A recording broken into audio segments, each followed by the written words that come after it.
अस्सलामुअलैकुम वरहमतुल्लाहि वबरकातुह। दोस्तों, आज की वीडियो में हम मोटरसाइकिल CD70 इसका बैकलाइट चलाने वाला ब्रेक स्विच तब्दील करेंगे, जो कि इसका पहले वाला ब्रेक स्विच है ये ख़राब है। ब्रेक स्विच को दो पतरियों से पंच किया होता है और इसकी दो तारें होती हैं, एक काले कलर की होती है और एक सब्ज़ कलर की तार होती है। काले कलर की जो तार होती है ये चाबी स्विच से आ रही होती है। इग्निशन स्विच ऑन करने के बाद इस काली तार में करंट आता है और जो सब्ज़ तार होती है ये सब्ज़ तार बैकलाइट की तार होती है।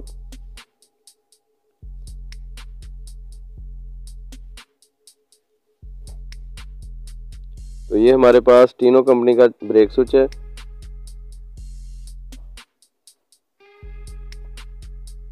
इसके साथ एक स्प्रिंग है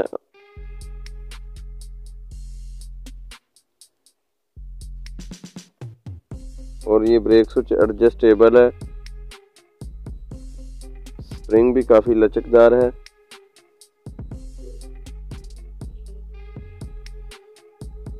तो ब्रेक स्विच में दो तारें होती हैं, एक काले कलर की और एक सब्ज़ कलर की। सबसे पहले हम इसका स्प्रिंग लगाएंगे।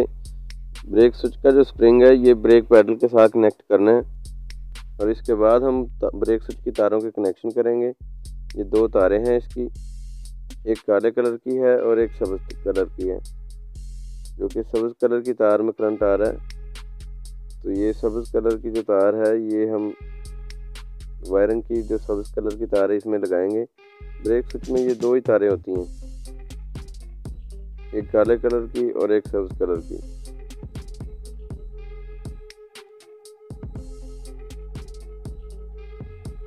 सब्ज़ कलर की जो तार है इसकी जो लुकी है ये लूज़ है, इसे हम टाइट करके तार में लगाएंगे, जो कि बाद में हिले ना, करंट मिस ना करे।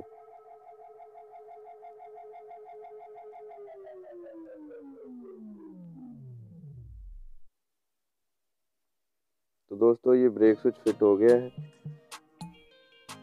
अब हम इसे चेक करेंगे ब्रेक स्विच काम कर रहा है। जी, बहुत अच्छे तरीके से काम कर रहा है। ये ब्रेक पैडल दबाने से लाइट जल रही है।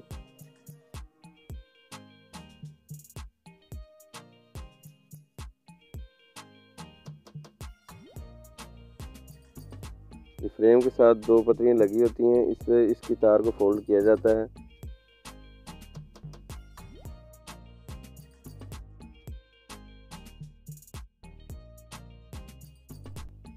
तो दोस्तों, वीडियो अच्छी लगी हो तो वीडियो को लाइक करें और आपने अभी तक चैनल सब्सक्राइब नहीं किया तो चैनल को सब्सक्राइब करें और साथ में लगी बेल आइकन घंटी को ज़रूर दबाएं, ताकि हमारी हर नई आने वाली वीडियो का नोटिफिकेशन आपको मिल सके। आज की वीडियो में इतना ही। तो अगली वीडियो में इंशाल्लाह फिर हाज़िर होंगे एक नए टॉपिक के साथ। तब तक के लिए इजाज़त चाहता हूँ।